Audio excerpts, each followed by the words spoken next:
Welcome to the season finale of the 12 Days of Celtic Mythology. I hope you've enjoyed it even half as much as I have. However, we'll be bringing our story of how Culhwch won Olwen to a close today. Before we do that, I have a few people to thank. Without the financial support of my patrons and students, I wouldn't be able to do this. I might not even have a roof over my head, and that's huge. But beyond that, their enthusiasm for Celtic myths and deities and their willingness to participate in my mad projects is what makes this worthwhile. So during this series, I haven't just been talking to a blank wall and some recording gear. A number of my most loyal students and patrons have been live on Zoom with me, and we've followed each day's presentation with a discussion. We've laughed and puzzled over things together and tried to try out a few of our weirder theories on each other. So I'd like to say a heartfelt thanks to Anna, Bear, Chris Cat, Dido, Evan, Gary, Jay, Jennifer, Linda, Mary, Pat, Pauline, and Sue. And if I've left anyone out, it wasn't intentional. There aren't many people who would turn out on Christmas Day and all the days around it to talk to the likes of me about pigs and lists of dead warriors. I mean, what a bunch of saddos, but well, never mind. We had an especially good discussion yesterday, as it happens, talking about Mabon ap Meth and his pal Gwari Gwath Eirin.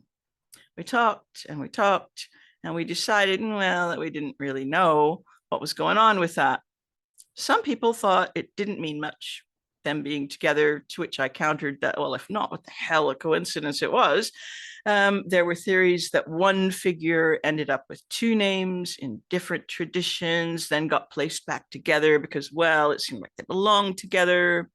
We also wondered whether there could be some kind of an echo of the idea of heroic divine twins at work here. I'm not a great one for leaning on the reconstructed Indo-European tradition, but that does have a certain appeal. Divine heroic twins are quite clearly drawn in Hindu stories about the Ashvins, or in Greece where there's Castor and Pollux. But the possible pairings like that in Ireland and Wales are usually kind of vague. It's all a bit fuzzy, more like echoes of the idea of divine twins than anything. Anyway, I'm rabbiting on. Let's get down to this story. Culhwch, Arthur, and their hundreds of helpers have gathered up most of the things they need to satisfy the demands of the giant Ysbyddaden. Once these are met, they get to kill the giant, which seems to be one of their favorite pastimes. But more importantly, Culhwch gets to marry the giant's daughter, Olwen. There's just the problem of the Tuirch Truith, a vile and violent boar who has barber tools they need lodged in the bristles between his ears. When we left him yesterday, Tuirch Truith and his brood of piglets had wrecked most of Ireland and swore that they were coming to Britain next. Arthur and his warriors boarded his ship Drebrenn and sailed for Wales, hoping to be ready for Tuirch Truith and his brood. Meanwhile, the boars had already begun swimming across. Indeed, they were sighted briefly from the ship and then disappeared. The boars made landfall in Dyfed in South Wales, and much refreshed by their dip in the sea, they immediately started killing the cattle of Dyfed. When people awoke and tried to fend them off, they killed the people too. Seeing Arthur coming, Tuirch Truith began heading toward the Preseli Hills. The hunting horn was blown, but the hosts of men and hounds gathered by Arthur was so vast that great confusion followed, and it seemed like every huntsman had another man's dog as they began the chase. They pursued the boar eastward until he came to a place called Cwm Cerwyn, where he stood at bay, holding his ground and them challenging them. There, Tuirch Truith killed 4 huntsmen, including one of Arthur's sons. The boar was also wounded, but he escaped as if it were a mere scratch. At dawn, some of the huntsmen caught up with him, but he turned on them, and 3 servants of Glúluid were killed, along with many others. Tuirch Truith veered south toward Abertui, stopping occasionally to kill more huntsmen, both Arthur's men and local people who had joined the chase. Arthur then directed most of the dogs toward the young boar Grigin Silverbristle and his brother Thluidog. The clamor of this attack and the barking of the hounds soon brought Truth into the open to defend his sons. The dogs and huntsmen attacked him with a little more success this time, and in his attempt to escape, one of his offspring was killed. The boar was enraged and fought for the lives of his sons, but one by one, all but Grigin Silverbristle and Thluidog fell to Arthur's forces. Truth continued eastward until the huntsmen were on his heels, and then he turned on them, killing many of the remaining dogs and huntsmen before he and his 2 remaining piglets broke and ran. There was great confusion then, with running to and fro and circling back until Grigin and his brother each went their separate ways. Both were chased until they were trapped, and both slaughtered many huntsmen before they themselves were slain. Truth himself ran for the mountains and then cut southward through a valley, turning south to make for the river Severn. When Arthur realized this, he summoned the men of Devon and Cornwall. He spoke to them, saying, Truth has killed many of my warriors, and he will not enter Cornwall while I live. I will fight to the death.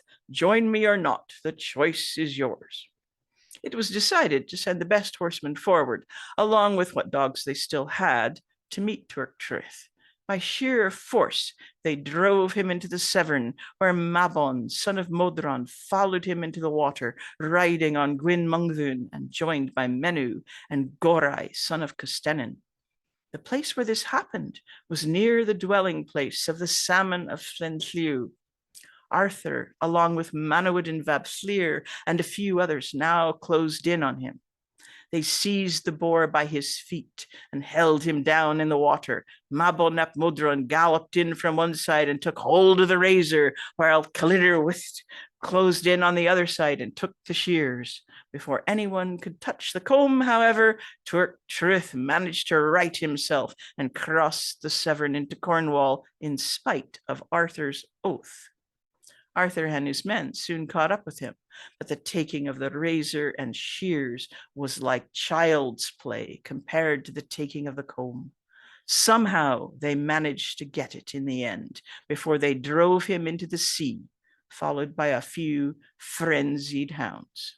None of them were seen in Britain again. Arthur and his companions went to Cathewig to bathe and rest. The next day, Arthur asked what remained to be found of the things Ysbyddaden had demanded. Only the blood of the very black witch, they reminded him, daughter of the very white witch, who dwells in the valley of desolation in the uplands of hell. Arthur went to Gwyn and Gwythyr for advice about how to accomplish this quest. However, the hag made short work of the men they advised him to send, and she drove them from her cave, yowling and squalling at their heels. Arthur became angry and started to attack the cave himself, but Gwyn and Gwythyr prevented him, saying, "It is beneath your dignity to wrestle with a hag." They suggested other men, but it went even worse for them, and all the men who had met the very black witch had to be carried away by Arthur's mare, Llamrai. Arthur went to the mouth of the cave, unsheathed his knife, and lunged at the hag, cutting her nearly in two, and Cow of Prydain collected the blood. Then Kilhwch set out, along with Gorai, son of Custennin, and the rest of Ysbyddaden's enemies, carrying the wonders he had asked for. Cow of Prydain took the blood and shaved Ysbyddaden's beard, flesh and skin, down to the bone, taking off his ears too, which must have hurt. Kilhwch said to Ysbyddaden, "Have you been shaved, man?"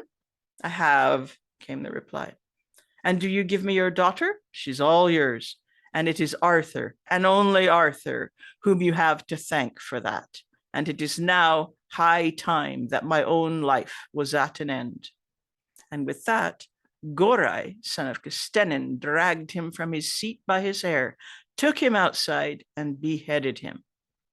Then he placed the head on a stake on the ramparts and went forth and overcame Ysbyddaden's territory. That night, Kilhwch and Olwen slept together, and Olwen was Kilhuch's only wife as long as he lived.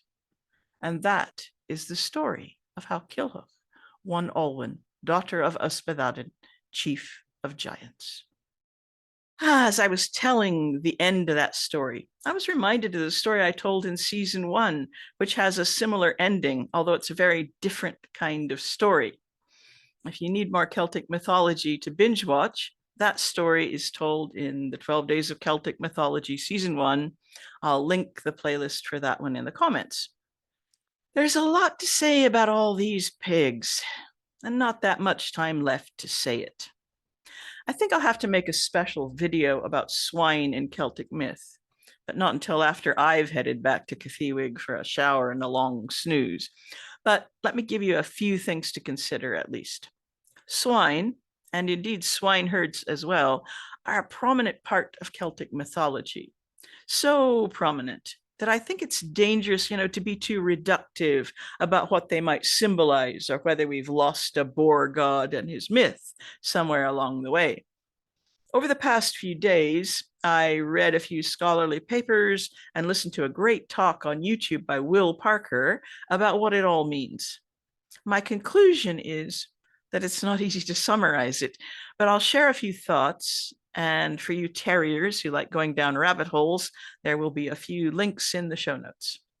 First, as far as Kilhuch and Olwen goes, there's some interesting pairing. Somehow, Ysbyddaden and the Turk Truth are a lot alike, old, bristly, dangerous kings who need to be got rid of. Kilhuch is the beautiful, noble, slender pig. Remember, that's what his name really means, slender pig. Kilhuch is the young civilized pig of the new order, come to bring better times to the kingdom, with Arthur and his court as the model to follow. But there's something else going on in Welsh lore. I can show it to you, even though I can't fully explain it, so you'll have to draw your own conclusions. One of the themes most commented on in Kilhuch is the travels of the boar and hunters through the landscape. In the text, many places are mentioned. I left it all out so that the story wouldn't be cluttered with all those names. Some of these names seem to be directly connected to the story. Some of these places can still be identified and still have those names. There are a number of articles and maps available if you'd like to explore that, and I'll share the links. Yesterday, I mentioned the boar hunt in which Pryderi became separated from Manawydan, and he's imprisoned in a fortress.